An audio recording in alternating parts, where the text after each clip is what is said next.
83 games overall. You get the most assets in return to build around a generational asset in Cooper Flagg. That's what the Spurs are doing right now. They're saying, hey, we're buying into the next level. Cooper Flagg can carry the flag for our team moving into the future. Now we're focused on building around him with young assets. I like the move of trading Anthony Davis. Wendy, Cooper Flagg. Okay, first off, this trade is much worse than you've just said it out because it's a salary dump. You say 2 first-round picks. One of the picks is this year's Oklahoma City pick. That's going to be 29 or 30. The other one is top 20 protected. The pick that they got for Luka last year was, not in the lottery. These are not quality picks. This deal was done by Dallas to save money, and it's an indication of how far Anthony Davis's value has dropped because of his injury issues. But in all honesty, the Luka trade, and I know that the Mavericks fans are in their feelings about it and will be forever, it's irrelevant. It doesn't matter. It's an interesting thing to talk about, but the reason it's irrelevant is Cooper Flagg. Cooper Flagg very well might end up being a better player than Luka Doncic.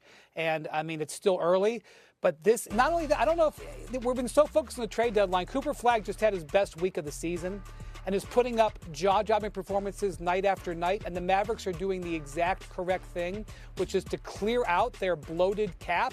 They saved tens of millions of dollars in this. They cleared out players that they can now add to around Cooper Flagg. What's up, everyone? If you just heard that clip from Brian Windhorst, you got a masterclass in how to cut through the noise and understand the real, cold-blooded business happening behind the scenes at the NBA trade deadline. This isn't about basketball fits. This is about asset management, cap sheets, and betting on the future. And the Dallas Mavericks just gave us the ultimate case study. Let's break down the bombshells Windhorst just dropped. First, on the Anthony Davis trade. Forget the headline, Mavs trade AD to Wizards. Windhorst reframes it with brutal honesty. This trade is much worse than you've just said it out because it's a salary dump. Let that sink in. The Dallas Mavericks, 1 year after trading Luka Doncic to get Anthony Davis, just dumped AD for what Windhorst calls non-quality picks, a late first and a top 20 protected pick. That's it. Why? To save tens of millions of dollars and clear a bloated cap sheet. This tells you everything about how far AD's value has plummeted due to his injury history. He played just 29 games in 2 seasons in Dallas. He went from franchise centerpiece to salary dump in 12 months. But here's where it gets fascinating. Windhorst and Jay Will make the compelling argument that the Luka Doncic trade is now irrelevant. Why? Because of one name, Cooper Flagg. Windhorst drops the atomic take. Cooper Flagg very well might end up being a better player than Luka Doncic. This is the entire philosophical pivot for the Mavericks. They are no longer trying to salvage the Luka era. They have fully, completely, and utterly committed to the Cooper Flagg era. Jay Will adds the crucial cultural layer. He talks about Nico Harrison's background with Kobe Bryant and suggests Harrison saw something in Luka's daily approach that he didn't believe was championship-level leadership. In contrast, he guarantees that Cooper Flagg has that workman-like mentality, showing up early, staying late, the Mamba mentality they crave. With Kyrie Irving as a mentor, they believe the franchise is in better hands for the long term. So this AD trade isn't about getting value for AD. It's about clearing the deck for Cooper Flagg. It's about getting as much cap flexibility and as many future assets, however mediocre, as possible to build a brand new team around their new 19-year-old cornerstone.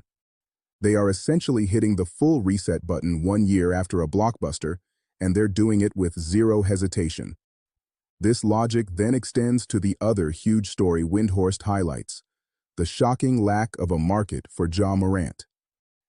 NBA players cannot believe no one wants him. The issue? It's not just the off-court baggage. It's the contract, 2 years left, and the fact that teams have seen what injury-prone stars like AD now fetch on the market. Why give up real assets for a risky star when you can wait and maybe get a Cooper Flagg in the draft or find a cheaper alternative? And Windhorst's final incredible point. Ivica Zubac, a defensive center from the Clippers, might get traded today for more than Anthony Davis did. Let that marinate. A role player is more valuable on the trade market right now than a former top 10 player because of his contract health, and fit. That's the state of the NBA in 2025. Predictable role players over unpredictable stars. The message from this segment is clear. The NBA is in a future over present and certainty over upside cycle.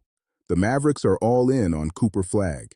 Teams are terrified of long-term money for injury-prone stars, and the trade deadline is being dictated by cap sheets and draft picks, not by superstar dreams. Do you agree with the Mavericks' drastic pivot to Cooper Flagg? Is his potential really worth blowing up the Luka trade after just 1 year? And are teams being too cautious with a talent like Ja Morant? Let me know in the comments. The landscape of the league is shifting right before our eyes.